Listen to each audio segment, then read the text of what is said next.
भिन्न मान ले और यह ज्ञान दृढ़ हो जाए, यह अभेदक ज्ञान ही जीव को मुक्ति देता है।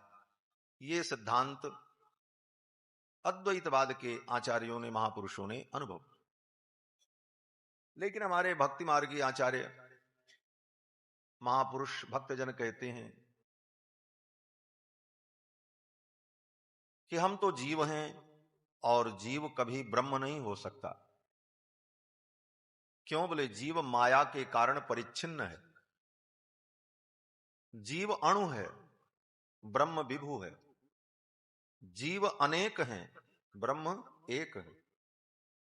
इसलिए जीव कभी ब्रह्म नहीं हो सकता। यह सिद्धांत वैष्णवों का, भक्तों का सिद्धांत है। गोस्वामी तुलसीदास जी महाराज कहते हैं कि माया बस परिच्छिन्न जड़, जीव की ईस समान। जीव कभी ईस के समान नहीं हो सकता। जीव कभी ब्रह्म नहीं हो सकता। कारण? बोले जीव अणु है, परमात्मा विभु है। जीव परतंत्र है, ब्रह्म परमात्मा स्वतंत्र है। दूर दूर तक दोनों का गुणधर्म भिन्न भिन्न है। गोस्वामी जी महाराज कहते हैं कि परबस जीव स्वबस भगवंता, जीव अनेक एक श्रीकंता। जीव अनेक हैं, परमात्मा एक है, ब्रह्म एक है।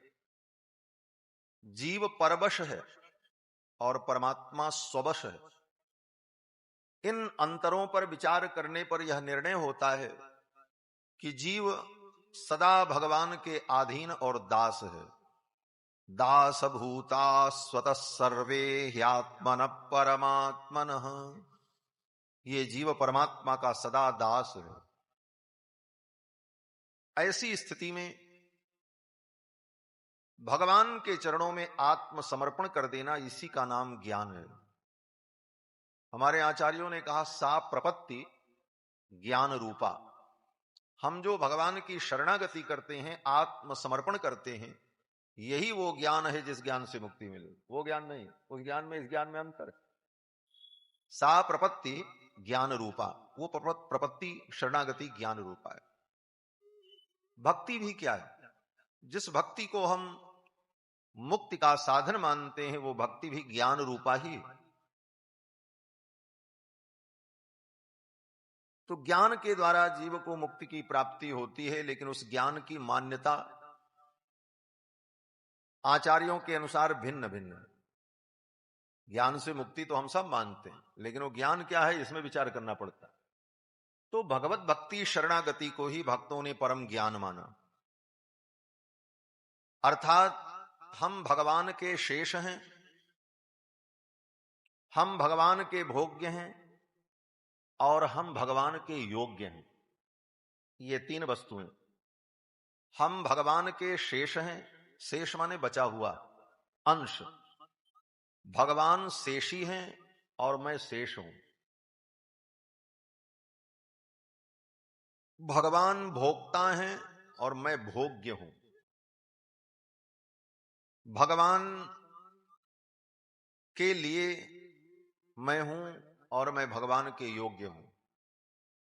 इन तीन बातों को दृढ़ता पूर्वक अपने हृदय में धारण करना, इसी का नाम है अनन्यार्हत्व, अनन्य शेषत्व, अनन्य भोग्यत्व। अनन्य शेषत्व, अनन्य भोग्यत्व, अनन्यार्हत्व, ये तीन आकार, अनन्य शेषत्व, अनन्य भोग्यत्व, अनन्यार्हत्व, ये तीन आकार, अकारत्रय, इससे संपन्न हो जाना, यही वैष्णवता। पंच संस्कार संपन्ना, पांच संस्कार से संपन्न होकर, अकारत्रय से युक्त होकर जो भगवान का आश्रित है, वही भगवान का भक्त और शरणागत है। इस प्रकार से जीव के कल्याण के विविध विधानों का वर्णन समस्त शास्त्रों में किया गया है और समस्त शास्त्रों के महातात्पर्य भगवान हैं। श्रीमद् भागवत महापुराण में भी ज्ञान वैराग्य भक्ति के सहित परम तत्व भगवान हरि का वर्णन किया गया। यत्र ज्ञान विराग भक्ति सहितम, ज्ञान वैराग्य भक्ति के सहित पारम परम गीयते, परम तत्व परमात्मा का गान किया। इसकी महिमा क्या है? स्वयं भगवान कहते हैं, मत कथावाचकम नित्यम मत कथा श्रवणे रतम। भगवान कहते हैं जो मेरी कथा को बांचता है, मत कथावाचकम नित्यम मत कथा श्रवणे रतम, जो मेरी कथा को सुनता है, मत कथा प्रीति मनसम, जो मेरी कथा से प्रेम करता है, तो नाह कौन है मूर्ख?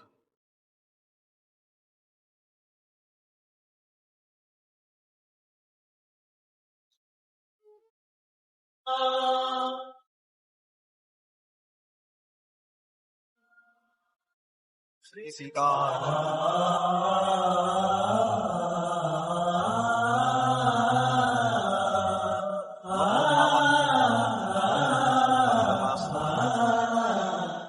मत कथा प्रीति मनसम नाहम त्यक्षामि तम नरम। भगवान कहते हैं ऐसे पुरुष का मैं कभी त्याग नहीं करता। जो भगवान की कथा सुनता है, जो भगवान की कथा सुनाता है और जो भगवान की कथा से प्रेम करता है, इन तीन प्रकार के लोगों को भगवान कभी नहीं त्यागते। भगवान हमें त्यागे नहीं, भगवान हमें स्वीकार किए रहे, यही तो सबसे बड़ी उपलब्धि है। और बड़े बड़े योगी अमलात्मा महात्मा भगवान की कथा में अपने समय को सार्थक करते हैं। कल के प्रसंग में आप सभी लोगों ने श्रवण किया कि भगवान ने वृंदावन में रासलीला की, रासलीला के माध्यम से भगवान ने गोपियों के मनोरथ को पूर्ण किया और कामदेव का मान मर्दन किया। रासलीला में गोपियों को थोड़ा अभिमान आ गया। इस बात का अभिमान आ गया कि भगवान मेरे अधीन हो गए, हम जो कहती हैं कृष्ण वही करते हैं। और सच में रास मंडल में भगवान ने गोपियों की बड़ी सेवा की। कोई गोपी नृत्य करते करते थक जाए तो ठाकुर जी उसका चरण दबाते, किसी गोपी के केश खुल जाएं तो भगवान उस गोप तहीं पहिराए प्रभु सादर, बैठे फटिक शिला पर सुंदर। चित्रकूट में ठाकुर बड़े रसिक हैं। चित्रकूट के रघुनाथ जी बड़े रसिक ठाकुर। अयोध्या के ठाकुर जी तो मर्यादा पुरुषोत्तम राजाधिराज पट्टाभिराम। पंचवटी में ठाकुर जी, दंडकारण्य में ठाकुर जी उदासी वनवासी हैं, तापस वेश विशेष उदासी। परंतु चित्रकूट के ठाकुर जी जो हैं वो बड़े रसिक हैं हमारे रघुनाथ। वेद व्यास जी जब वंदना करते हैं तो कहते हैं, चित्रकूटालयम रामम इंदिरानंद मंदिरम, चित्रकूटालयम रामम इंदिरानंद मंदिरम। चित्रकूट के ठाकुर जी श्री जी के आनंद मंदिर है। तो भगवान रसिक है, रसप्रद हैं, रसरूप हैं, रस ही हैं। रसो वै सहा हेवायम लब्ध्वा नंदी भवती, वेदों ने कहा। और ऐसा रस जिस रस से कभी तृप्ति न हो। समझने के लिए महापुरुषों ने एक उदाहरण दिया। जैसे व्यंजन में षडरस व्यंजन होता है, खट्टा, तीखा, नमकीन, मीठा, ये सब रस है। लेकिन जितने रस हैं सब रस से मन ऊब जाता है। मिठाई खिलाने लगो किसी को, एक रसगुल्ला, दो रसगुल्ला, चार रसगुल्ला खाए, ठीक है, बोले 10 और खा लो, बोले महाराज अब उल्टी हो जाएगी, हम नहीं खा पाए, मन भर गया। कई प्रकार का मीठा व्यंजन हो तो मन भर गया, और भी अनेक प्रकार के रसयुक्त व्यंजन हो मन भर जाता है। लेकिन लवण रस, नमक एक ऐसा रस है जिस रस से तृप्ति नहीं होती। नमकीन पदार्थ खाते जाओ, क्यों? बोले वो रस ऐसा है कि उससे तृप्ति नहीं होती। इसीलिए भगवान का जब उदाहरण दिया वेदों में, तो वेदों ने कहा सैंधव रस घन इव, भगवान सैंधव रस के समान। सैंधव माने सीधा नमक, सैंधव रस घन इव। क्यों बोले? उस रस से तृप्ति नहीं होती, इसीलिए साधु महात्माओं ने नमक का राम नाम ही रख दिया राम रस। साधु लोग नमक को क्या कहते? बोले राम रस। राम रस क्यों कहते? बोले राम रस माने नमक, नमक से ही परमात्मा का उदाहरण दिया वेदों ने, सैंधव रस घन इव। तो महात्माओं ने कहा ये तो राम रस है, इस रस से कभी तृप्ति नहीं होती। और ऐसे भी भगवान का जो स्वरूप है, उस स्वरूप में जो आकर्षण है, वो आकर्षण क्या है? बोले लावण्य गुण। लावण्य, लावण्य गुण का मतलब ही हुआ जिनमें इस प्रकार का विलक्षण आकर्षण हो। तो भगवान तो परम रसिक रसरूप, ठाकुर ने वृंदावन में रासलीला की, गोपियों की बड़ी सेवा की। कोई गोपी थक जाए तो ठाकुर जी चरण दबावे उसका, उसे स्वेद होने लग जाए तो भगवान रघुनाथ श्याम सुंदर भजन करें, उसकी चोटी बना दें। किसी गोपी के आभूषण टूट जाएं तो भगवान उन आभूषणों को सुसज्जित करके पुनः गोपी को धारण करा देते। इस सेवा को, इस प्रेम को देखकर गोपियों के मन में थोड़ा मान आ गया। किस बात का मान? बोले सौभाग्य मद। हम बड़ी सौभाग्यशालिनी हैं, हमसे अच्छा सौभाग्य अब दुनिया में किसी का नहीं। क्यों? बोले अखिल कोटि ब्रह्मांड नायक सर्वेश्वर अचिंत्याद्भुत दिव्य परमेश्वर परमात्मा श्री कृष्ण मेरे अधीन हो गए, मैं जो कहती हूं वो करते हैं। अब तो पूरे ब्रह्मांड में मेरी जैसी कोई स्त्री सौभाग्यशालिनी नहीं हो सकती। तासाम तत्सौभगमदं वीक्षमानं च केशवः प्रशमाय प्रसादाय तत्रैवान्तरधीयत। उन गोपियों के मान को देखकर भगवान रास मंडल से अंतर्धान हो गए, गायब हो गए। लीला चल रही थी, भगवान अंतर्धान हो गए। जब भगवान अंतर्धान हो गए तो गोपियां भगवान के वियोग में व्याकुल होकर के रोने लगी। बहुत ढूंढा भगवान को, पेड़ों से पूछा, लताओं से पूछा, तुलसी मैया से पूछा। वृंदावन तो तुलसी का वन ही है, वृंदावन है तुलसी। तो एक तुलसी के तरु से पूछा, कच्चित तुलसी कल्याणी गोविंद चरण प्रिय, हे तुलसी तू बता दे श्याम सुंदर कहां है? वृक्षों से, लताओं से गोपियां पूछती रहीं, गोविंद को ढूंढती रहीं और रोती रहीं। श्री रामावतार में भगवान अपनी प्रियतमा को ढूंढते हैं तो रोते हैं। हे खग मृग हे मधुकर श्रेणी, तुम देखी सीता मृग नहीं। और कृष्णावतार में, बोले कृष्णावतार में प्रियतमा रोती हैं और भगवान को ढूंढती। प्रियतमा रो रही हैं और भगवान को ढूंढ रही, श्याम सुंदर तुम कहां हो? चारों तरफ ढूंढा, कहीं गोविंद नहीं मिले।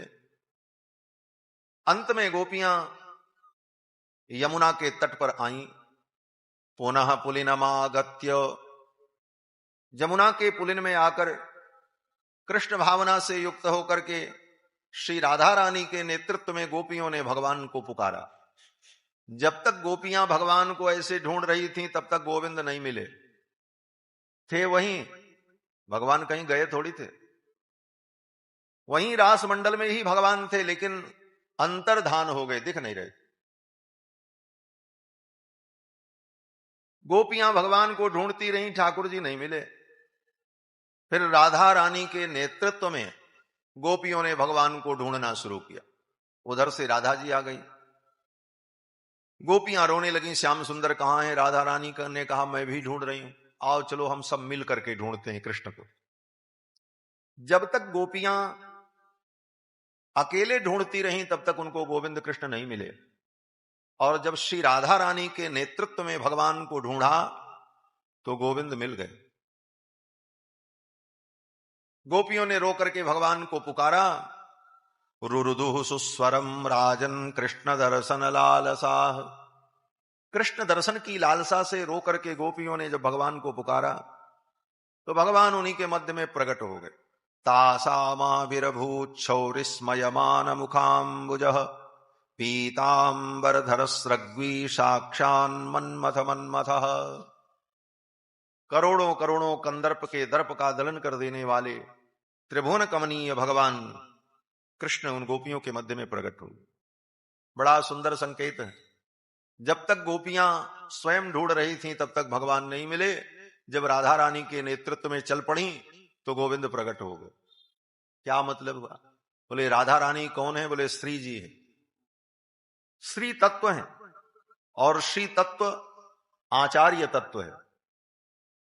जीव ऐसे भगवान को ढूंढे, ठाकुर उसको नहीं मिलेंगे, लेकिन आचार्य का आश्रय लेकर अगर वो भगवान का अन्वेषण करे तो उसे शीघ्र भगवत प्राप्ति होगा। वेद भगवान कहते हैं आचार्यादेव विद्या विदिता साधिष्ठम प्रापयति। आचार्य के द्वारा विदित विद्या ही जीव को परमात्मा से मिलाती है और आचार्य की बड़ी महिमा है। आचार्यम माम बिजानीयात नावमन्येत करहचित। भगवान स्वयं कहते हैं आचार्य को मेरा स्वरूप समझो, मेरे में और आचार्य में कोई अंतर नहीं। अपनी प्राप्ति के लिए मैं स्वयं ही आचार्य के रूप में जीव को प्राप्त होता। तो प्राप्त तो कृष्ण को करना है और कृष्ण ही राधा के रूप में।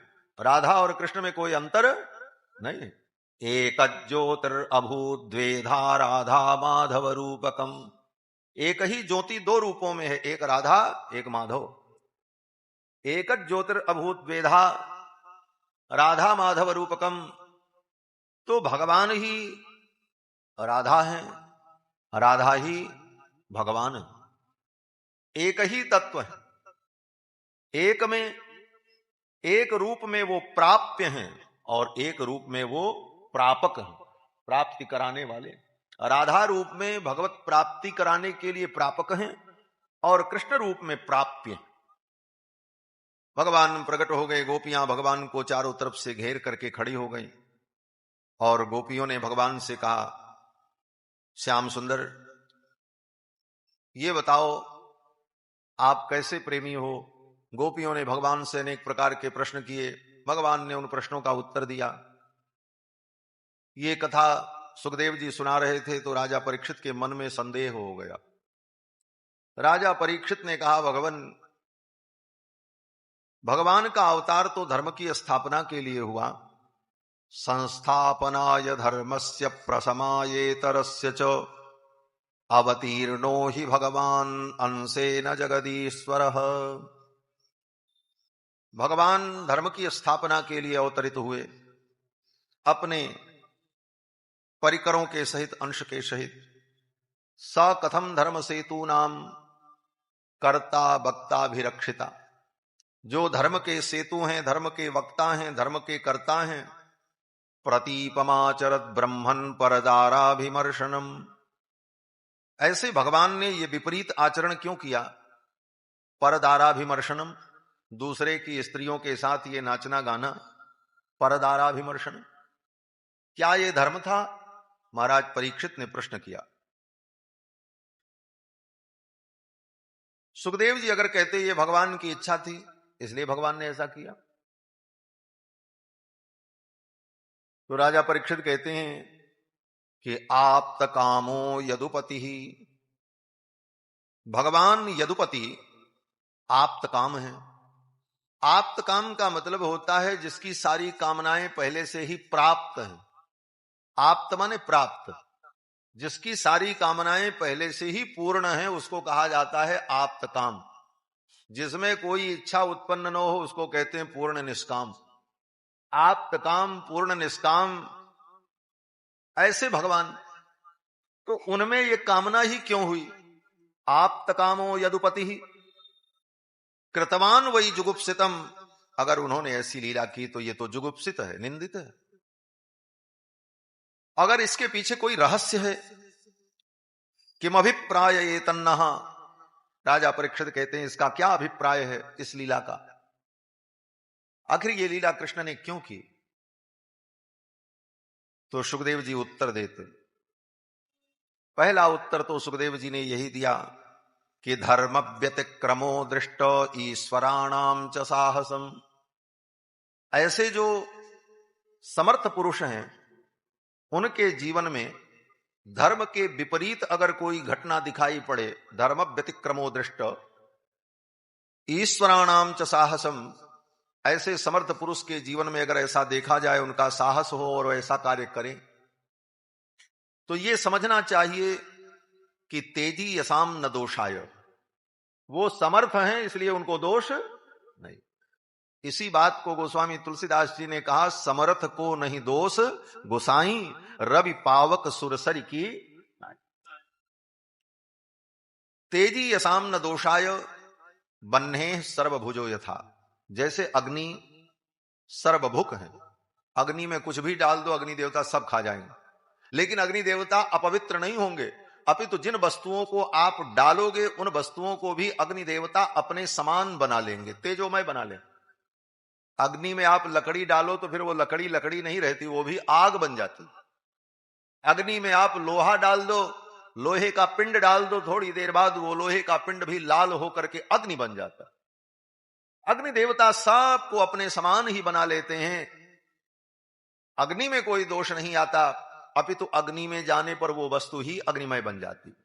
उसी प्रकार भगवान परम तेजोमय, वो कुछ भी करें उनमें दोष नहीं आएगा, अपितु दोष युक्त व्यक्ति भी उनसे संपृक्त हो जाए तो वह भी दिव्य और तेजोमय हो जाएगा, यही स्थिति है। इसलिए भगवान में कोई दोष नहीं। पहला उत्तर दिया।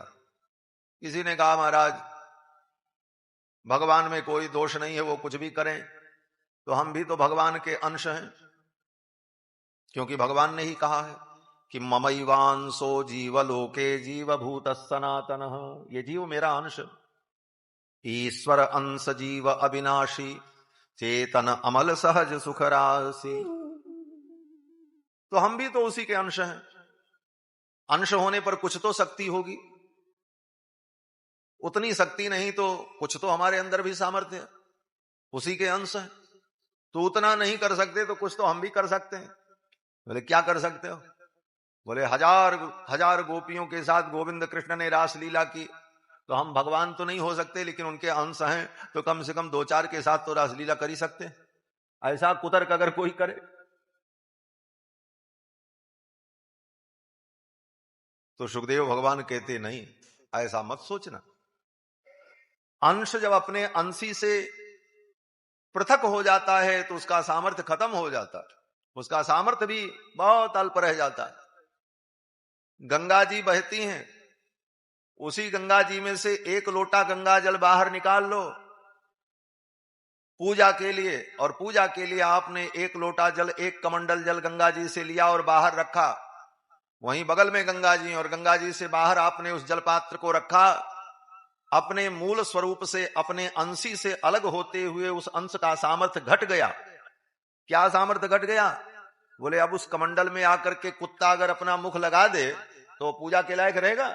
नहीं रहेगा। अगर कुत्ता आकर के आपके उस कमंडल के गंगा जल को चाट ले तो आप तुरंत उसको फेंक करके कमंडल माज करके दूसरा जल भरोगे, लेकिन वही कुत्ता जाकर के उसी गंगा जी में उधर पानी पीता रहे, स्नान करता रहे, इधर आप अपना कमंडल भरोगे, गंगा में दोष नहीं आएगा। वही गंगा, वही कुत्ता पानी पी रहा है, कुत्ता उसमें डुबकी लगा रहा है और आप गंगा जल भर रहे हो, आपके मन में भावना गंगा परम पवित्र, लेकिन वही गंगा जल निकाल के बाहर रखो और कुत्ता आकर के छू दे, बोले अपवित्र हो गया। क्यों? बोले अपने मूल स्वरूप से, अंशी से अलग होने पर अंश का सामर्थ्य समाप्त हो जाता है। हम भगवान के अंश हैं लेकिन वो सामर्थ्य हमारे अंदर नहीं है जो भगवान के अंदर है। इसलिए कभी भी ऐसा आचरण करने के विषय में सोचना भी नहीं चाहिए। नई तत्समाचरे जातु मनसापि हनीश्वर, मनसापि हनीश्वर, मन से भी ऐसा नहीं सोचना चाहिए कि हम करें, भगवान ने ऐसा किया तो हम करें। क्यों? सुखदेव जी कहते हैं विनश्यत, विनाश हो जाएगा। किस प्रकार से? बोले जैसे भगवान शंकर ने विष पी लिया, अब कोई कहे भगवान शंकर ने विष पी लिया तो हम उनके अंश हैं तो लाओ हम भी पी लें, बोले तुम मर जाओगे, शंकर जी को तो कुछ नहीं हुआ, तुम तो मर जाओगे। इसलिए जो तेज संपन्न हैं उनके चरित्र का अनुकरण नहीं करना चाहिए, वो हमारे ऐसे संभव नहीं है। और रही बात अगर अनुकरण की तो फिर सब अनुकरण करो, करके देखो, भगवान श्री कृष्ण ने हजारों हजारों गोपियों के साथ रासलीला की, लेकिन रासलीला करने के पहले भगवान ने पूतना के स्तन में लगे हुए कालकूट विष को पिया। 6 दिन के थे तो कन्हैया ने कालकूट विष पिया। भगवान का कुछ नहीं हुआ, पूतना ही मर गई। जो विष पिया उसका कुछ नहीं हुआ, जो विष पिलाया वही मर गया। तो भगवान ने तो कालकूट विष पिया। अगर भगवान की बराबरी ही करनी है तो चलो तुम भी पियो। अरे वो भगवान थे, उन्होंने कालकूट पी लिया, हम भगवान नहीं है। अरे तो ठीक है, भगवान नहीं हो, कालकूट नहीं पी सकते तो कम से कम एक सल्फास की गोली ही खा लो। अगर बच जाना तो फिर आगे बात करना कि क्या करना। भगवान ने रासलीला करने के पहले कालिय नाग के फण पर नृत्य किया। तांडव गति मुंडन पर नाचत बनमाली।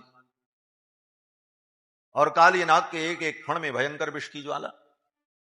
तुम भी करके दिखाओ। अरे वो भगवान थे, वो 100 फण वाले सर्प के फण पर नृत्य कर लेते। बोले तो ठीक है, वो भगवान थे, तुम 100 फण वाले के मस्तक पर अपना पैर रखकर नृत्य नहीं कर सकते तो कम से कम एक फण वाले के ऊपर रख करके देख लो। अगर प्राण बच जाए तो फिर करना रासलीला। इसलिए भगवान की लीलाओं को सुन करके आनंद का अनुभव करना चाहिए, वो अनुकरणीय नहीं। कृष्ण भगवान का चरित्र श्रवणीय है, लेकिन कृष्ण भगवान का सब चरित्र अनुकरणीय नहीं है। कुछ कुछ चरित्र अनुकरणीय। ईश्वराणाम वचः सत्यम तथैवाचरितम क्वचित। भगवान कृष्ण का जो अन्य आचरण है वो तो अनुकरण के योग्य है। क्या आचरण? बोले कन्हैया कृष्ण प्रातः काल उठ करके अपने माता पिता को प्रणाम करते हैं, ये अनुकरणीय है। कृष्ण भगवान धर्म का पालन करते हैं, बोले ये अनुकरणीय है। कृष्ण भगवान संध्या वंदन करते हैं, अपने नित्य कर्म अग्निहोत्रादि धर्म का पालन करते हैं, ये करणीय है। लेकिन और काम जो भगवान कृष्ण ने किया वो करणीय नहीं है, वो तो श्रवणीय है। सुनो और सुन करके आनंद का अनुभव करो। लेकिन हमारे रघुनाथ जी, बोले रघुनाथ जी ने जो किया है वो करने के योग्य है। राम जी ने जो किया वो करने के योग्य है। इसीलिए आचार्यों ने कहा रामादिवत वर्तितव्यम। भगवान राम के समान जीव को आचरण करना चाहिए। राम जी ने करके दिखाया। तो भगवान ने बड़ी सुंदर रासलीला की। अंत में सुखदेव जी कहते हैं, राजन भगवान की इस लीला का मुख्य प्रयोजन क्या है? क्योंकि प्रश्न यही किया था महाराज परीक्षित ने, किम अभिप्राय एतन्नः संशयम छिंद सुब्रत। हे भगवान, आप मेरे संशय को दूर करें। भगवान की इस लीला का अभिप्राय क्या था, उद्देश्य क्या था? तो जो उद्देश्य, सामान्य उद्देश्य तो यही था कि गोपांगनाओं के मनोरथ को पूर्ण करना। और जो दृष्ट उद्देश्य है, जो सार्वकालिक उद्देश्य है इस लीला का, तात्कालिक उद्देश्य तो यह था उन गोपांगनाओं के मनोरथ को पूर्ण करना, यह तात्कालिक उद्देश्य था। लेकिन सार्वकालिक उद्देश्य भगवान का, इस लीला को लोग लाखों वर्षों तक सुनेंगे गाएंगे तो इसका क्या उद्देश्य होगा? सार्वकालिक उद्देश्य क्या है इस लीला का? तो सुखदेव जी कहते हैं, अनुग्रहाय भूतानाम मानुषम देहमास्थितः। हमारे आप जैसे मनुष्यों पर, प्राणियों पर अनुग्रह करके आने वाली लाखों वर्षों तक, करोड़ों वर्ष तक जो पीढ़ियां होंगी उन प्राणियों पर अनुग्रह करने के लिए, अनुग्रहाय भूतानाम मानुषम देहमास्थितः भजते तादृशी क्रीडा तत्सुप्त्वा। भगवान मनुष्य के रूप में अवतार लेकर भजते तादृशी क्रीडा, भगवान मनुष्यों के समान जो आचरण करते हैं, ये लीला करते हैं, इसका मुख्य उद्देश्य, अभिप्राय यह है कि या श्रुत्वा तत्परो भवेत्। सुखदेव जी कहते हैं इसका यही उद्देश्य है, सार्वकालिक उद्देश्य, कि आने वाले काल में लोग इसको गा करके, सुन करके और इसका वर्णन करके, भजते तादृशी क्रीडा या श्रुत्वा तत्परो भवेत्, इन लीलाओं को सुन करके अपना मन, अपना चित्त भगवान में लगा दे। प्राणियों का मन भगवान में लग जाए, प्राणियों में भगवान का चित्त लग जाए, इसलिए भगवान ने ऐसी लीला। अगर ये लीला न करते तो हम लोग क्या गाते बैठ करके, बताओ? ये 7 दिन तक क्या करते, क्या भागवत सुनाते भाई? भगवान कुछ करें तब ना हम लोग उसका वर्णन करें। वर्णन करने का अवसर जीव को तब मिलेगा जब भगवान कुछ करेंगे। फिर जब हम वर्णन करेंगे तो उसी वर्णन के माध्यम से हमारा मन चित्त भगवान में तन्मय होगा, तो भगवान की लीला का सार्वकालिक उद्देश्य जो है वो यही है कि अनुग्रहाय भूतानाम मानुषो देहमाश्रितः भजते तादृशी क्रीड़ा या श्रुत्वा तत्परो भवेत। जिन क्रीड़ाओं को सुन करके गा करके जीव भगवान में तन्मय हो जाए, तो इन लीलाओं को हम गा करके सुन करके अपने मन को चित्त को भगवान में लगा दे। ये तो इसका सार्वकालिक उद्देश्य हुआ। अब इस लीला का परमार्थ क्या है? तो सुखदेव जी कहते हैं परमार्थ यही है कि भगवान आत्मा राम है, आत्मा राम पूर्ण काम परम निष्काम। उन गोपियों के साथ भगवान ने जो रमण किया, ये रमण जीव और ब्रह्म का विशुद्ध मिलन है। और यहां पर काम विकार या भौतिक काम लीला का कोई दूर दूर तक संबंध नहीं।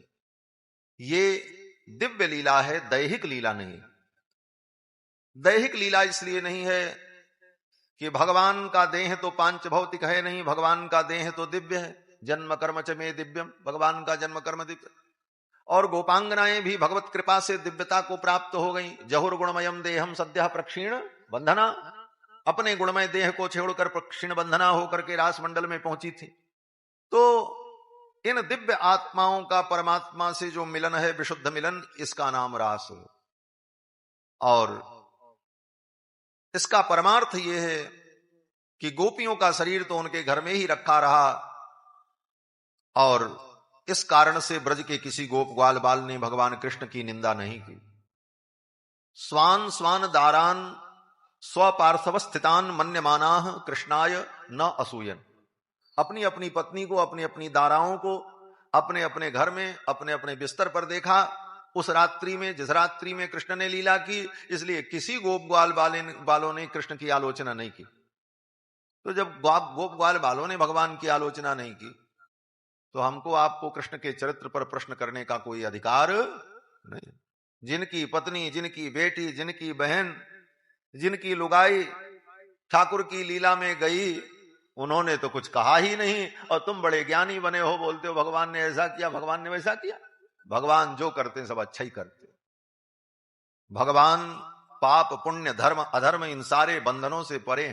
अगर भगवान भी पाप पुण्य धर्म अधर्म के बंधन और नियम और सिद्धांत के बहुबंधन में ही रह जाएं, तो फिर भगवान भगवान कैसे रहेंगे? भगवान तो सर्वबंध भी निर्मुक्ता हो, तो समस्त बंधनों से परे, उनके लिए कोई बंधन ही नहीं है। तो इस प्रकार से भगवान ने रासलीला के माध्यम से उन गोपांगनाओं को परम सुख प्रदान किया। इसके बाद कथा आती है, भगवान ने सुदर्शन नाम के विद्याधर का उद्धार किया। सुदर्शन नाम का एक विद्याधर था। विद्याधर देवताओं की एक जाति होती है। वो सुदर्शन विद्याधर अंगिरा महर्षि के शाप से सर्प योनि को प्राप्त हो गया। शिवरात्रि का दिन था। गोप ग्वाल बाल अंबिका वन में भगवान शंकर का रुद्राभिषेक करने के लिए गए थे। नंद बाबा भी साथ में थे, सब थे। रात्रि में सब वहीं विश्राम करने लगे। एक विशाल अजगर सर्प आया और नंद बाबा को धीरे धीरे निगलने लगा पैर के तरफ से। शिवरात्रि में ठंडी अच्छी खासी पड़ती है।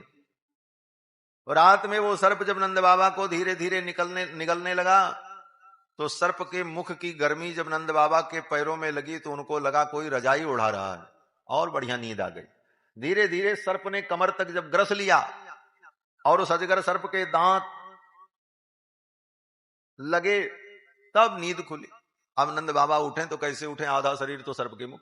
नंद बाबा चिल्लाने लगे, बचाओ बचाओ। सभी गोप ग्वाल बाल जो वहां पर थे सब जग गए। सब लाठी डंडा लेकर के उस अजगर सर्प को मारने लगे। आलात चक्र से उसे जलाने लगे। मसाल लेकर के उस अजगर सर्प के शरीर में जला रहे थे कि ये छोड़ दे, लेकिन वो बड़ा भयानक, छोड़े नहीं नंद बाबा को। तब नंद बाबा ने देखा अब क्या करें, ये तो हमें मार डालेगा, अब तो मैं मर जाऊंगा।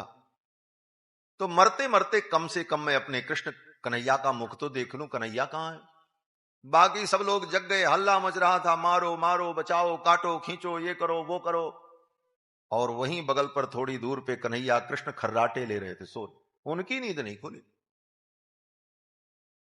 ये बड़ा सुंदर प्रसंग है। ये भगवान का स्वभाव है। क्या स्वभाव है? बोले जब तक तुम भगवान से अपने रक्षा की अपेक्षा नहीं करोगे तब तक भगवान तुम्हारी रक्षा में प्रवृत्त नहीं होंगे, भगवान तब तक तुम्हारी उपेक्षा करते रहे। संसार तंत्र वाहित्वात रक्षापेक्षाम अपेक्षते, सर्वज्ञोपि ही सर्वेशः सदा कारुणिको ही सह संसार तंत्र वाहित्वात रक्षापेक्षाम अपेक्षते। कितनी अच्छी बात कही आचार्य। भगवान सर्वज्ञ हैं, सब कुछ जानते हैं। भगवान जानते हैं आपके ऊपर क्या विपत्ति है, क्या दुख है, कुछ देर बाद क्या होने वाला है वो भी पता है भगवान को। सर्वज्ञ का तो यही मतलब होता है, सर्वज्ञोपि सर्वेशा, और वो सर्वेश हैं, सब उन्हीं के वश में। सदा कारुणिको ही सह, और भगवान सदा करुणा से युक्त होते हैं। लेकिन इतना होने के बाद भी जीव पर उनकी करुणा क्यों नहीं होती? बोले जीव उनसे अपेक्षा ही नहीं करता, इसलिए भगवान उपेक्षा करते रहते। तुमने अपेक्षा ही नहीं की तो हम क्या करें? संसार तंत्र वाहित्वात, संसार का तंत्र कैसे चले, एक व्यवस्था है, उस व्यवस्था के तहत भगवान रक्षा अपेक्षाम अपेक्षते, भगवान ये अपेक्षा करते हैं कि ये मुझसे रक्षा की अपेक्षा करे, मुझसे रक्षा की इच्छा करे तब मैं इसकी रक्षा करूं। और अगर मुझसे ये रक्षा नहीं चाहता है तो फिर ठीक है, औरों से ये कहता रहे और लोगों को जो करना वो करें, हम तो कुछ नहीं करेंगे। ये जीवात्मा जब तक अपनी रक्षा के लिए, अपने कल्याण के लिए अन्य को अपना साधन बनाता है तब तक भगवान सब कुछ देखते हुए, सब कुछ जानते हुए भगवान कुछ नहीं करते। नंद बाबा गोप ग्वाल बालों से कह रहे थे भैया बचाओ बचाओ। भगवान ने कहा जिनसे कह रहे हैं वो बचावें, हमसे कहें तो हम बचा दें। बात तो ये फंस गई आकर, और वहीं बगल में लेटे और नींद नहीं खोल रहे। कैसी गहरी नींद कन्हैया को थी। सुखदेव जी कहते हैं कि जब नंद बाबा ने देखा कि अब ये सर्प तो मुझे खा जाएगा, तो कम से कम मैं अपने कृष्ण का मुख देख लूं। तब नंद बाबा ने कन्हैया को बुलाया। सर्पो माम ग्रसते तात प्रपन्नम परिमोचय, रक्षा की अपेक्षा की गोविंद से। सर्पो माम ग्रसते तात, हे कृष्ण ये सांप मुझे ग्रस रहा है, प्रपन्नम परिमोचय, हे कृष्ण मैं प्रपन्न हूं। प्रपन्न हूं माने तुम्हारे भरोसे हूं, तुम्हारे आश्रित हूं, तुम्हारा ही भरोसा है और किसी का अब भरोसा नहीं रहा। इसी को कहते हैं प्रपन्नता। वैष्णव भक्ति में प्रपन्नता होती है। आपने सुना होगा आचार्यों के नाम के आगे लिखा रहता है कृष्ण प्रपन्नाचार्य, राम प्रपन्नाचार्य। तो प्रपन्न का यही मतलब है कि भगवान पर भरोसा रहे और सब भरोसा टूट जाए। नंद बाबा कहते हैं प्रपन्नम परिमोचय, हे कृष्ण मुझे बचा लो, इस सर्प के मुख से मुझे बचा लो। कितना सुंदर संकेत है। नंद बाबा जीव हैं और ये सर्प क्या है? बोले यही काल है। काल ब्याल मुखग्रास, काल ब्याल मुखग्रास, ये जीव काल के मुख के गाल में ग्रास बना हुआ। अब इस काल के ग्रास से जीव को बचाने वाला कौन है? बोले भगवान। लेकिन कब बचाएंगे? बोले जब प्रपन्न होकर के हम भगवान से अपने रक्षा की याचना करें। और नंद बाबा ने जब कहा तो भगवान उठे और भगवान ने उस सर्प को ऐसे पकड़ा और चीर करके फेंक दिया। सुदर्शन नाम के विद्याधर का उद्धार किया। इसके बाद युगल गीत का वर्णन है। युगल गीत, जब भगवान गोविंद वृंदावन में गोचारण के लिए चले जाते तो गोपियां दिन भर अपने घर का काम करती और काम करते हुए कृष्ण की लीलाओं का गान करती। मिलकर एक साथ घर के काम भी करती रहती और सब सखियां मिलकर भगवान की लीलाओं का गान करती। उन लीलाओं का गान ही उनके समय को व्यतीत करने का सुंदर साधन था। कृष्ण भगवान प्रातःकाल कलेऊ करके गोचारण के लिए चले गए। अब शाम को आएंगे जब सूर्यास्त होगा। दिन भर जंगल में गाय चराएंगे गोविंद। अब सवेरे जब गोविंद जाते तो गोपियां जल्दी जल्दी घर का काम करके अपने द्वार पर, अपने प्रासाद पर खड़ी हो जाती, घूंघट उठाकर अपलक निरीक्षा करती। गोविंद गए जंगल में, अब शाम को आएंगे। तब तक ये दिन कैसे बीते? तो दिन भर गोपियां भगवान की लीलाओं का परस्पर गान करती थी, वर्णन करती। और सायंकाल जब गोविंद गोचारण करके लौटते, सूर्यास्त के समय गायें हुंकार करती हुई अपने बछड़ों को याद करके घर की ओर दौड़ती। उस समय श्याम सुंदर बंशी बजाते हुए गायों के पीछे पीछे चलते। गायों के चरण से उड़ने वाली धूल से गोविंद का अभिषेक हो जाता। पूरे केश, बाल, मुकुट, वस्त्र सब गोरज से अभिषिक्त हो जाते। भगवान की उस एक झलक को पाने के लिए सायंकाल से ही द्वार पर खड़ी रहती, गोविंद अब आप आ रहे हो। और भगवान आवे और फिर चले गए। फिर रात हो गई। अब रात हो गई बोले तो रात कैसे बीते, तो गोपियां रात भर कृष्ण का स्मरण करती हुई जगती रहती। फिर सवेरा होता, फिर कृष्ण का एक बार दर्शन होता। यही विरह में गोपियों का जीवन बीता। विरह ही प्रेम की सर्वोत्कृष्ट दशा मानी गई। संगम विरह विकल्पे बरमिह विरहो न संगमस्तस्याः। संगम विरह में प्रियतम का मिलन और प्रियतम का वियोग, प्रेम की ये दो दशा होती, मिलन और वियोग। स्वामी जी पधार जाओ इधर, उनको बोल दीजिए जाओ वहां। श्री सीता रामचंद्र भगवान की जय। प्रेम की दो स्थिति होती है, एक संगम, एक विरह। या तो प्रेमी प्रेमी का मिलन होता है और या तो वियोग होता है। तीसरी तो कोई स्थिति नहीं होती, वही ही स्थिति होती, या तो मिलन होगा या तो वियोग होगा। तो जो मिलन है वो संयोग है, और जो बिछुड़ना है इसका नाम विप्रलंब है, वियोग है। इसी को दो श्रृंगार कहा, संयोग श्रृंगार और विप्रलंब श्रृंगार।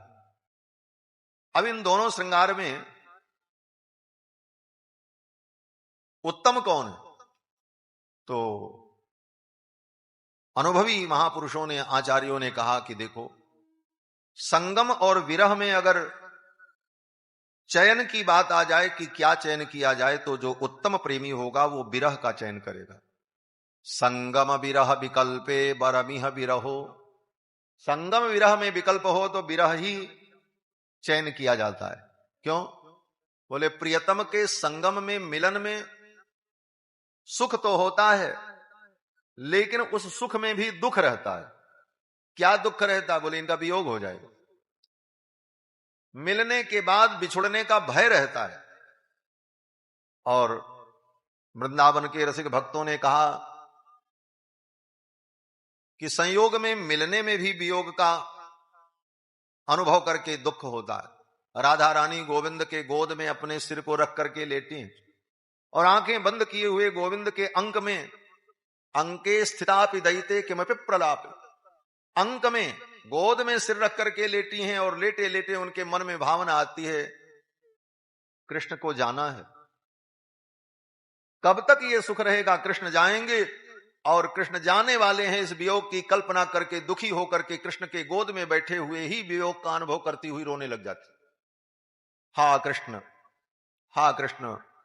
तो संयोग में वियोग की कल्पना करके दुख होता है, और वियोग में, बोले वियोग में संयोग होगा, मिलन होगा, इस आशा में सुख होता। इसलिए भक्तों ने कहा कि वियोग ही ज्यादा अच्छा। वियोग में मिलने की आशा तो होती, संयोग में तो बिछुड़ने का भय होता है। अब फिर और बड़े बड़े महापुरुषों ने तो कहा महाराज अब ज्यादा विवेचन करना ठीक नहीं है, ये प्रेम करने वाले को कभी सुख होवे ही नहीं करता। प्रेम कर काहू सुख न लहो।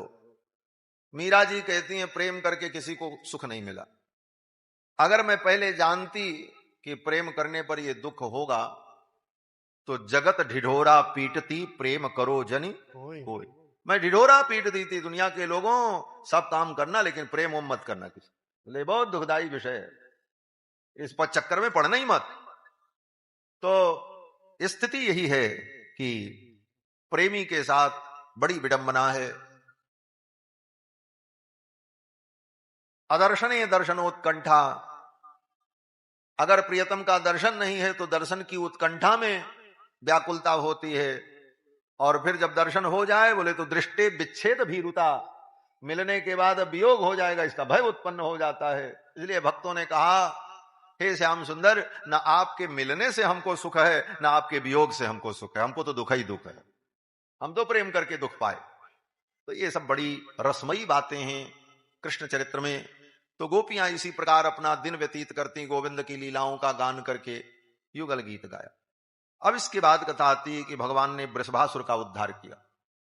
वृषभासुर नाम का एक असुर था, कंस के द्वारा भेजा गया, वृषभ का रूप धारण करके आया, भगवान ने उसका वध किया।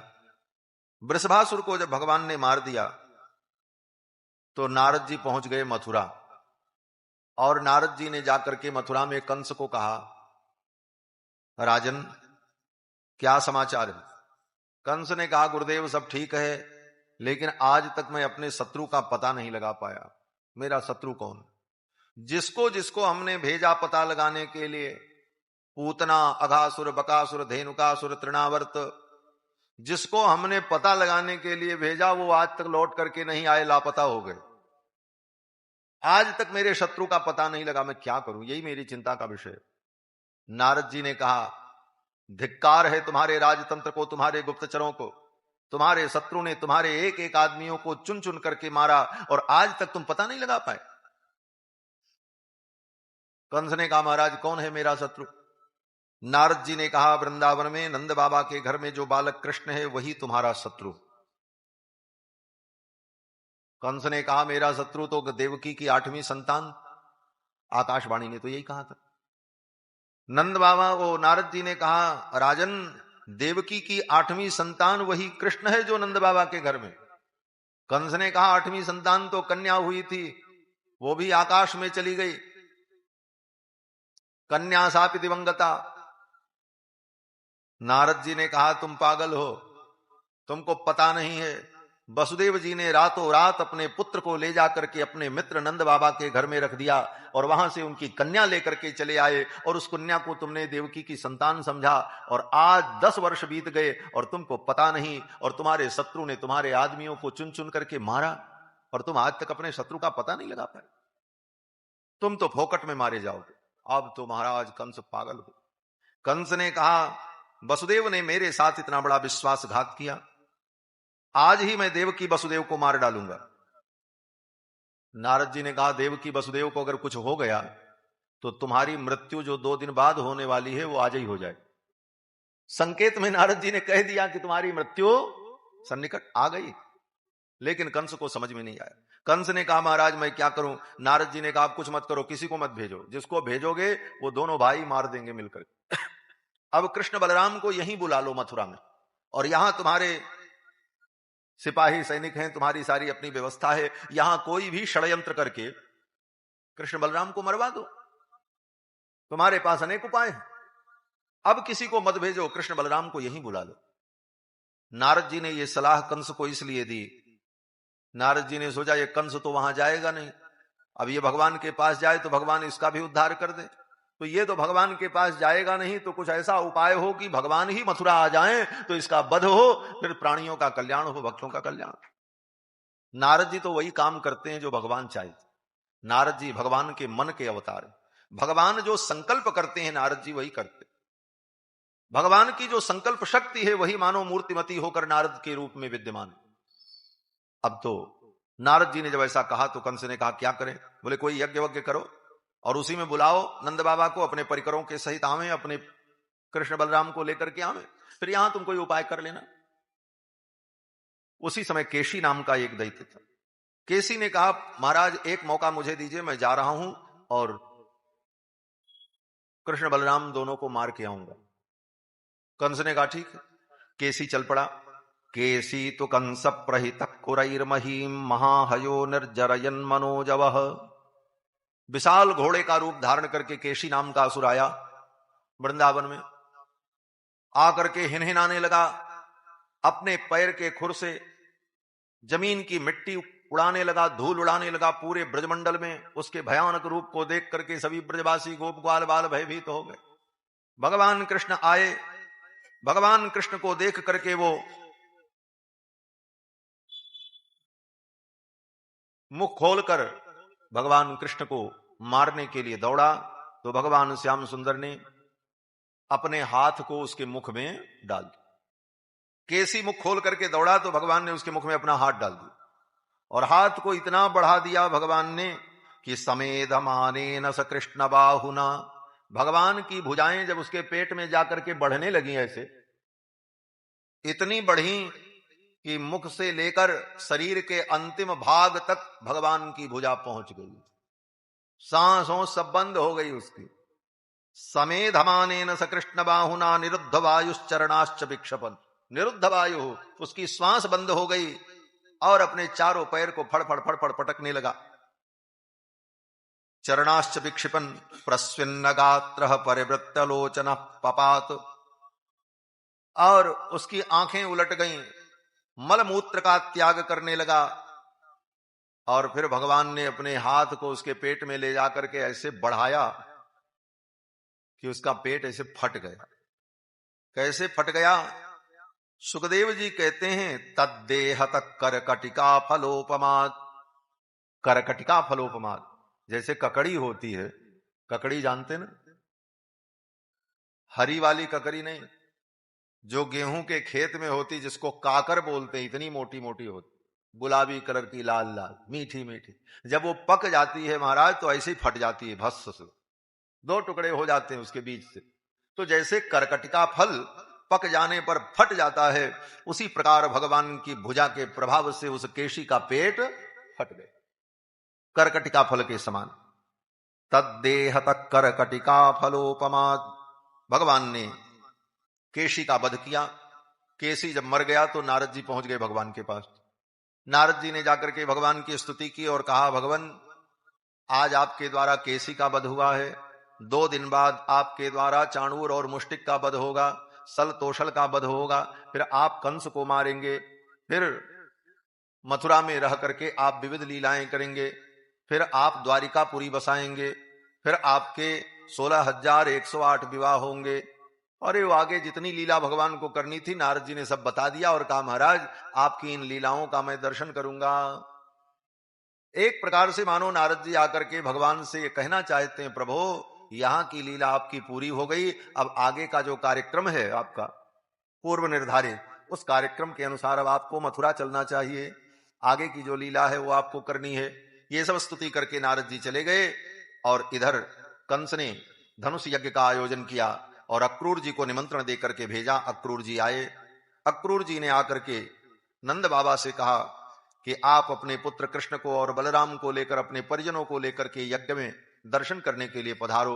महाराज ने निमंत्रण दिया।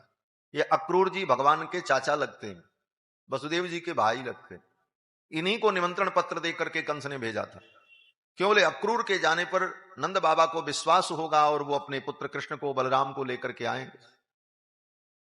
अक्रूर जी जब आए तो भगवान श्री कृष्ण और बलराम गायों की सेवा कर रहे थे, गोबर उठा रहे थे, गाय को चारा ओरा दे रहे थे। अक्रूर जी जब आए, दूर से देखा भगवान ने, चाचा जी आए, चाचा जी आए, काका जी कह करके दौड़ पड़े ठाकुर जी। जल्दी जल्दी जाकर के अपने हाथ पैर को धुला आकर के अक्रूर जी के चरणों में कृष्ण और बलराम ने प्रणाम किया। अक्रूर जी भगवान के परम भक्त हैं। भगवान की इस लीला से अक्रूर जी भाव विभोर हो गए। फिर तो अक्रूर जी का कुशल क्षेम भगवान ने पूछा। अक्रूर जी ने विश्राम किया। रात्रि में जब अक्रूर जी विश्राम करते तो कृष्ण और बलराम दोनों भाई उनका चरण दबाते थे। काका जी इतने दूर से आए हैं, थके मारे।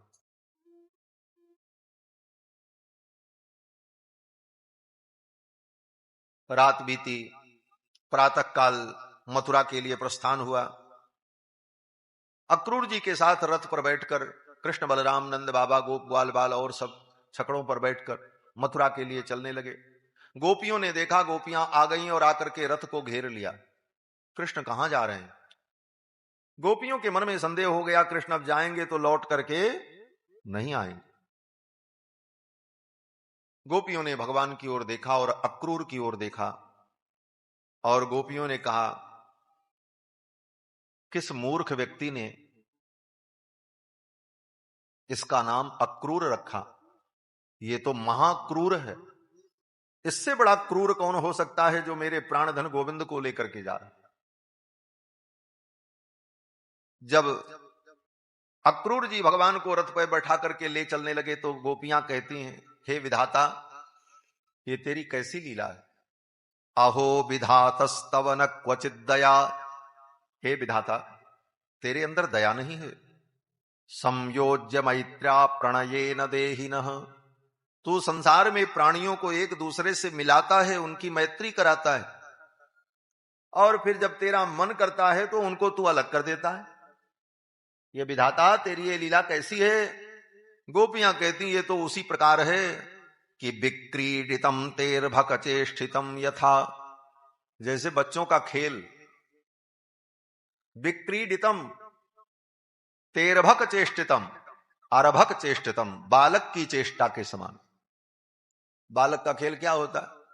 बोले बच्चे खेलते हैं, एक गुड़िया लिया, एक गुड्डा लिया, गुड्डा को इधर बैठाया, गुड़िया को इधर बैठाया, फूल उल डाला, कुछ खेल ओल किया और कहा इसकी इससे शादी कराएंगे।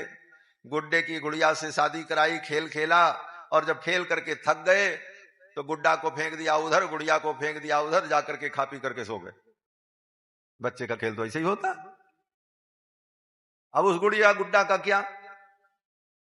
वही स्थिति विधाता तेरी है, तू तो बच्चों के समान है।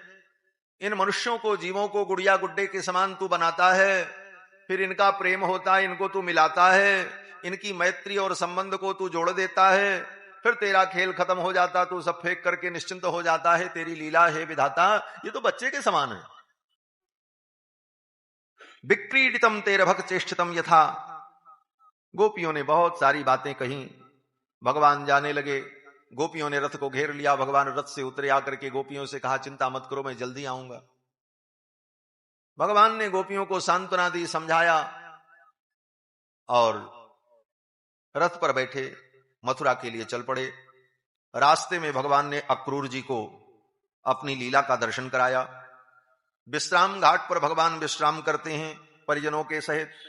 सायंकाल भगवान नगर भ्रमण करने के लिए निकले। मथुरा में पहुंच करके भगवान ने नंद बाबा से कहा, बाबा अगर आपकी अनुमति मिल जाए तो हम लोग थोड़ा नगर घूम आवे। नगर घूमने के लिए चले। ये ठाकुर जी की पुरानी आदत है, नई नहीं है। अयोध्या से भी जब मिथिला में गए तो वहां भी एक बाबा जी साथ में थे, विश्वामित्र बाबा थे। तो बाबा से पूछा, बाबा आपकी अनुमति मिल जाए, लक्ष्मण नगर देखना चाहते, नाथ लखनपुर देखन चाहें, प्रभु सकोच बस प्रगट न कहें। आपके संकोच के कारण प्रगट कह नहीं पा रहे हैं। जो राउर अनुशासन पाऊं तो नगर दिखाए तुरंत ले आए। आपका अनुशासन हो जाए तो हम जाएं लक्ष्मण को नगर दिखा करके ले आओ। कितना सुंदर संकेत है। राम जी ब्रह्म हैं, लक्ष्मण जी जीव हैं।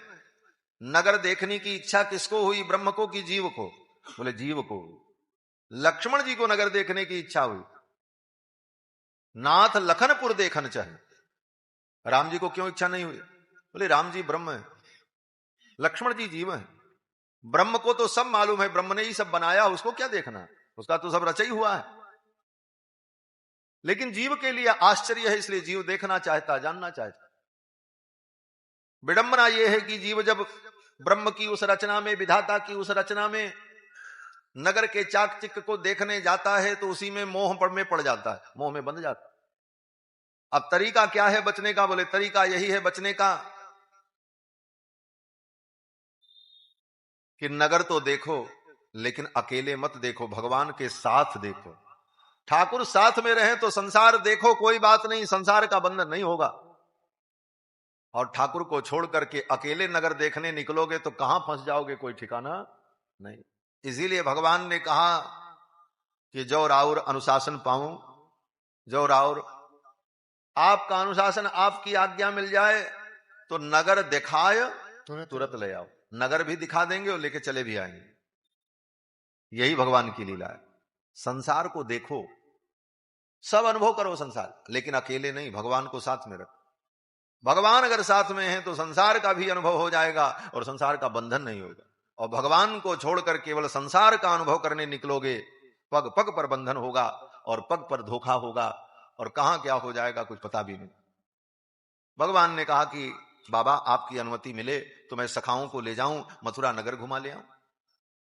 नंद बाबा ने कहा ठीक है बेटा जाओ, लेकिन कहीं लड़ाई झगड़ा मत करना, शांति से जाना, शांति से आना। भगवान ने कहा ठीक, चल पड़े। भगवान कृष्ण बलराम जब चले अपने सखाओं के साथ नगर भ्रमण करने के लिए, तो मथुरा की गोपियों को जब पता चला गोविंद कृष्ण श्री बलराम जी सखाओं के साथ नगर भ्रमण करने निकले हैं, तो मथुरा की बधूटियां, मथुरा की सीमंतनियां अपने अपने प्रासाद पर खड़ी हो गईं और मार्ग में जाकर पुष्प की वर्षा करती। अभ्यवर्षन् सौमनस्यैहि प्रमदा बल केशवौ। बलराम और कृष्ण के ऊपर प्रमदाएं पुष्प की वर्षा करने लगी। दध्यक्षतैः सोदपात्रैः सग्रंथैर अभ्युपायनैः। मथुरा की बधूटियां दही, अक्षत, माला, पुष्प लेकर भगवान का द्वार द्वार पर स्वागत करने लगे। अब तो पूरे नगर में कृष्ण बलराम का भ्रमण हुआ, मथुरा वासियों ने दर्शन किया, आनंद का अनुभव किया। ऐसे ही भगवान घूमते हुए जा रहे थे सखाओं के साथ। मथुरा के भी कुछ गोप ग्वाल बाल सखा भगवान के पीछे पीछे चल रहे हैं। तब तक उधर से कंस का धोबी आ रहा था, कंस के कपड़े धुलता था। उसके साथ दो चार सेवक थे, वो कंस के कपड़े उपड़े लिए थे, साथ में धुल उल करके ले जा रहे थे, राजसी वस्त्र। वो सामने आ गया तो भगवान ने उससे कहा, ये तुम्हारे जो वस्त्र हैं, ये वस्त्र मुझे दे दो। धोबी ने कहा, तुम्हें क्यों दे दे? न जान न पहचान न कोई परिचय, क्यों दे दे तुमको? तुम कौन हो? तो भगवान ने कहा, तुम कौन हो? उस रजक ने कहा, मैं महाराज कंस का सेवक हूं, मैं उनके कपड़े धुलता हूं। तो भगवान ने कहा, जिसके तुम कपड़े धुलते हो, जिनके तुम सेवक हो, वो महाराज जो हैं वो मेरे मामा जी हैं, मैं उनका भांजा हूं। भगवान ने सोचा बात तो पता चलेगी ही लोगों को, तो अब हम ही प्रचार शुरू करें, हम ही बता दें कि वो मेरे मामा जी हैं। अरे वो मेरे मामा जी हैं, मैं उनका भांजा हूं, और ये कपड़े मुझे दे दो। भगवान तो लड़ाई का रास्ता ढूंढ रहे थे, कोई रास्ता बने तो मैं इसको मारूं। कन्हैया कृष्ण बड़े टेढ़े हैं महाराज, कृष्ण टेढ़े, इनका नाम टेढ़ा, इनकी लीला टेढ़ी। क्यों? बोले रामावतार में भगवान बड़े सीधे थे, तो लोगों ने बड़ा नाजायज फायदा उठाया। ठाकुर जी को हमारे बड़ा कष्ट हुआ, रघुनाथ जी को बन बन भटकना पड़ा। इसलिए भगवान ने कहा, अब इस बार हम टेढ़े होके प्रकट होंगे। टेढ़े ठाकुर बांके बिहारी बोले, अब बड़े बड़े टेढ़ों को सीधा करेंगे। इसलिए कृष्णावतार में ठाकुर तो बड़े बड़े टेढ़ों को भी सीधा कर दिया। ठाकुर जी ने कहा, ये कपड़े मुझे दे दो। धोबी ने कहा, ये कपड़े तुम्हें क्यों दे दें? तुम्हारे जैसे लोग ऐसे कपड़े पहनते हैं? ईदृशान्नेव वासांसी नित्यम गिरिवने चराह। तुम्हारे जैसे जंगली लोग, गंवार लोग ऐसे कपड़े नहीं पहनते, ये कपड़े तो राजे महाराजे पहनते। ज्यों ही उस धोबी ने ऐसा कहा, ईदृशान्नेव वासांसी नित्यम गिरिवने चराह, तब तक भगवान ने देखा अब इसे दंड देना चाहिए। भगवान ने उछल करके एक थप्पड़ मारा उसके कनपटे पर। रजकस्य कराग्रेण शिरः कायादपातयत्।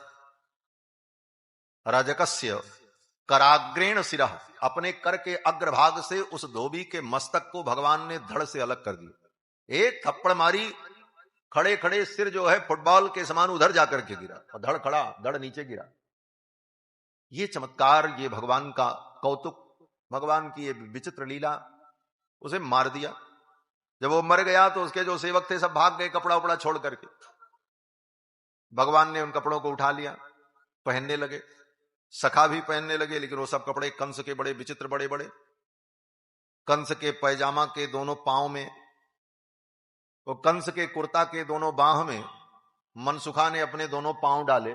मनसुखा ने पहनने की कोशिश की, अब वो पहनने ही नहीं आवे। मनसुखा ने कहा, कन्हैया कपड़े तो बड़े अच्छे हैं, लेकिन एक भी पहनने लायक नहीं, कैसे पहने? उसी समय मथुरा में एक दर्जी था, भगवान का भक्त, कपड़े सिलता था। वो देख रहा था। ततस्तुबायक प्रीतस्तयोर्वेशम कल्पयत। वो दर्जी दौड़ा हुआ आया, उसके परिवार के सभी लोग कपड़ा सिलने का ही काम करते थे, सब आ गए, और खाली हाथ नहीं आए। कैंची, सुई, धागा, फीता सब लेकर के आए। और उसने कहा कि महाराज, मेरे परिवार में यही धंधा होता है, और हमें सेवा का अवसर दो, ये कपड़े मैं आपके अनुकूल बना देता हूं। कन्हैया ने कहा, ठीक। उस दर्जी ने एक कुर्ता, कंस का एक कुर्ता पहनाया भगवान को, भगवान जो पहले से कपड़ा पहने तो उसी के ऊपर से दूसरा कुर्ता पहना दिया और कहा खड़े हो जाओ। इससे कन्हैया खड़े हो गए, नाप देने लगे। हाथ इतने बड़े बड़े, वो लटक रहे कपड़े। उस दर्जी ने फटाफट इधर से काटा, इधर से काटा, इधर से काटा और काट करके सारे फालतू कपड़े निकाल दिए और फटाफट सी करके टांक करके उन कपड़ों को कृष्ण बलराम के अनुकूल बना दिया। अब राजसी वस्त्र पहनकर, नीचे अपने वस्त्र हैं और उससे उसके ऊपर से राजसी वस्त्र, कंस के वस्त्र धारण कर लिए। चले भगवान आगे। भगवान ने सोचा अब गले में सुंदर माला हो जाती तो मजा आ जाता। नगर घूमने चलो तो कपड़ा बढ़िया हो, माला वाला हो, थोड़ा साज सज्जा हो, तब नगर घूमने का मजा है। क्यों? बोले नगर घूमने का मजा तब है कि नगर आप देखो और आप इतने सुंदर दिखो कि नगर वाले आपको देखें, तब नगर घूमने का मजा है। राम जी जब मिथिला में घूमने चले तो गुरुजी ने यही कहा, जाई देखी आवहु नगर सुख निधान दो भाई, सुफल करो सबके नयन सुंदर बदन दिखाई। विश्वामित्र जी ने कहा, राम केवल नगर मत देखना, नगर वासियों को अपना दर्शन करा करके उनके नेत्रों को सफल करना, वो भी तुम्हारा दर्शन करके आनंदित हो। तो नगर घूमने का तो मजा तब है जब व्यक्ति नगर देखे और नगर के लोग उस व्यक्ति को देखें, इतना सजा संवरा हो। तो ठाकुर जी ने कहा कपड़े तो बहुत बढ़िया हो गए, अब गले में माला हो जाती। तो सुदामा नाम का एक माली मथुरा में था, भगवान उसके घर पहुंचे। ततः सुदाम्नो भवनम मालाकारस्य जगमतुः, उस मालाकार के भवन में भगवान पहुंचे। वो भगवान का बड़ा प्रेमी था महाराज, फूलों का व्यवसाय करता था और फूलों का व्यवसाय करता था, फूल बेचता था, फूल की माला बेचता था, लेकिन बड़ा सैद्धांतिक था। क्या सिद्धांत उसका था? बोले फूल की दुकान पर वो जब बैठे, उसके यहां कोई ग्राहक आवे तो ग्राहक पूछता, भैया ये बताओ ये बेला की माला, ये गुलाब की माला कितने की है? तो पहले तो ग्राहक दाम पूछता, तो दाम बताने के पहले वो सुदामा माली पूछता, ये बताओ कि ये गुलाब की माला और बेला की माला किस लिए ले जाओगे? पहले इसका जवाब दो, दाम हम बाद में बताएंगे। अगर वो ग्राहक कह दे कि ये माला मैं अपनी प्रियतमा के केशों में गूंथने के लिए ले जाना चाहता हूं, इस माला को अपने घर को सजाने के लिए ले जाना चाहता हूं, ये माला मेरे यहां कोई आने वाले हैं मेरे प्रिय, उनको पहनाने के लिए ले जाना चाहता हूं, अथवा किसी की शव यात्रा में मुर्दे पर चढ़ाने के लिए ले जाना है, तो वो सुदामा माली कह देता, चले जाओ कोई दूसरी दुकान देख लेना, मेरे यहां फूल नहीं बिकते। फूल तो मैं उसी को देता हूं जो इन फूलों को भगवान की सेवा के लिए ले जाए। अगर भगवान की पूजा के लिए ले जाना है तो बोलो, और वो कह दे कि मुझे भगवान के लिए ले जाना है, तभी वो माली वो फूल देता। ये उसका व्रत था महाराज। तब ठाकुर जी उसके द्वार पर स्वयं चल करके गए। ततस्तु ततस्सुदाम्नो भवनम मालाकारस्य जगमतुः, उस मालाकार के दरवाजे स्वयं ठाकुर जी गए। सुदामा के बिना कृष्ण का काम नहीं चलता, और कृष्ण अवतार में भगवान की कहीं भी लीला हो, सुदामा नाम का भक्त होना जरूरी है। हाँ, भगवान की 3 प्रमुख लीला है, वृंदावन लीला, मथुरा लीला और द्वारिका लीला। वृंदावन की लीला में भी एक भक्त हैं जिनका नाम सुदामा है, जिनको भक्त श्रीदामा कहते हैं। वो श्रीदामा सुदामा एक ही है, कोई दो नहीं है। हंसुक मनसुख सुबल सुदामा, रेंदा पेंदा झरा झपटुआ, ये सब भगवान के सखा थे, सब अलग अलग प्रकार। तो वृंदावन में भी एक सुदामा। अब वृंदावन से ठाकुर जी जब मथुरा आए तो यहां भी एक सुदामा मिले। कौन? बोले ततस्सुदाम्नो भवनम मालाकारस्य जगमतुः। और मथुरा से ठाकुर जी जब द्वारिका पहुंचे तो द्वारिका के सुदामा को तो सारी दुनिया जानती है, वो ब्राह्मण देवता थे। तो सुदामा भगवान को बहुत प्रिय है। कृष्णावतार में एक सुदामा नहीं, 2 सुदामा नहीं, एक वचन नहीं, 2 वचन नहीं, बहुवचन, 3 सुदामा, और भगवान को परम प्रिय। बोले सुदामा का मतलब क्या होता है? सु माने सुंदर, दाम माने बंधन। जो सुंदर बंधन में बंधा हो वही सुदाम है। और सुंदर बंधन क्या है? बोले दुनिया में जितने बंधन हैं, संबंधों का बंधन, मोह का बंधन, वो सब बंधन दुखदाई है, लेकिन भगवान के प्रेम बंधन में जो बंध जाए, किम वह अपने प्रेम बंधन में जो भगवान को बांध ले, उसी का नाम सुदामा। ऐसे सुदामा भक्त ठाकुर को परम प्रिय। भगवान पहुंचे, सुदामा माली ने भगवान को माला पहनाई। पूजाम सानुयोग सानुगयोश्चक्रे सक्तांबूलानुलेपनैः। उस सुदामा माली ने भगवान को माला पहनाई, पान दिया और चंदन लगाया और बड़ा प्रसन्न हुआ। उसने कहा, महाराज पितृदेवर्षयो मह्यम तुष्टाह्यागमने नवाम। आपकी कृपा से मेरे पितर आज धन्य हो गए, आप मेरे द्वार पधारे। सुदामा माली ने भगवान का बड़ा स्वागत किया, सत्कार किया। फिर भगवान वहां से आगे चले। अब भगवान ने सोचा कपड़े बढ़िया चकाचक हो गए, गले में माला भी हो गई, अब एक कमी है। क्या? बोले मत्थे पर चंदन नहीं है। चंदन लग जाए तो शोभा हो जाए। आप बहुत बढ़िया कपड़ा पहनो, गले में सोने चांदी की माला पहन लो, हीरे पन्ने की माला पहन लो, खूब श्रृंगार कर लो, लेकिन अगर मत्थे पर आपके चंदन नहीं है, मस्तक पर तिलक नहीं है, तो फिर शोभा नहीं होती। शोभा तो तब होती है जब मस्तक पर सुंदर तिलक हो, गोरोचन का तिलक हो, केसर का तिलक हो, ऊर्ध्वपुंड्र हो। और तिलक की कितनी महिमा है। बोले कितना भी नहा धो करके आप सज धज करके आओ, लेकिन मत्थे पर तिलक नहीं है तो सामने वाला व्यक्ति शंका करेगा और सामने वाला कहेगा भैया नहाए कि नहीं नहाए। तो आपको बताना पड़ेगा हाँ अभी अभी स्नान करके आए। और सवेरे सवेरे बिस्तर से उठ करके कोई काम न करो, केवल तिलक लगा लो। बिस्तर से उठते ही तिलक लगा लो, नहाओ भी मत, बाथरूम भी मत जाओ, और तिलक लगा करके बाहर निकलो तो कोई माई का लाल ये नहीं पूछ सकता कि आप नहाए हो कि नहीं नहाए। सब कहेगा अरे देखो नहा धो करके तिलक लगा दिया। ये तिलक की इतनी महिमा हमारा, किसी की हिम्मत नहीं होगी पूछे, कल्पना भी नहीं करेगा कि नहाया कि नहीं नहाया। वो तिलक देखते ही कहेगा देखो नहा धो के पूजा करके। तिलक की बड़ी महिमा है हमारा। तिलकम तो सदा धार्यम, तिलक सदा धारण करना चाहिए। किस प्रकार से? बोले जैसे यज्ञोपवीत कंधे पर सदा रहता है, उसी तरह तिलक भी सदा रहना चाहिए। जय बार स्नान करो तय बार तिलक लगाओ, अगर तिलक मिट गया तो फिर तिलक लगाओ। यही वैष्णव का सिद्धांत है। हमारे पूज्य आचार्य चरण रात के 12 बजे स्नान करें स्वामी जी महाराज, तो 12 बजे रात को तिलक लगाते हो। बोले अरे रात में क्या तिलक लगाना, अब तो सोना है। बोले भले सोना है, लेकिन स्नान के बाद तिलक लगा ले तो फिर सोएंगे। तिलक सदा मस्तक पर रहना चाहिए। तिलकम तो सदा धारिम। यज्ञोपवीत के समान। अब भगवान आए, भगवान ने सोचा चंदन मिल जाए, आगे भगवान बढ़े, तब तक उधर से एक दासी आ रही थी। दासी, दासी का मतलब दासी। द कैसे लिखते हैं? हिंदी में द लिखते हैं तो कैसे लिखते हैं? ऐसे। तो दासी थी, माने द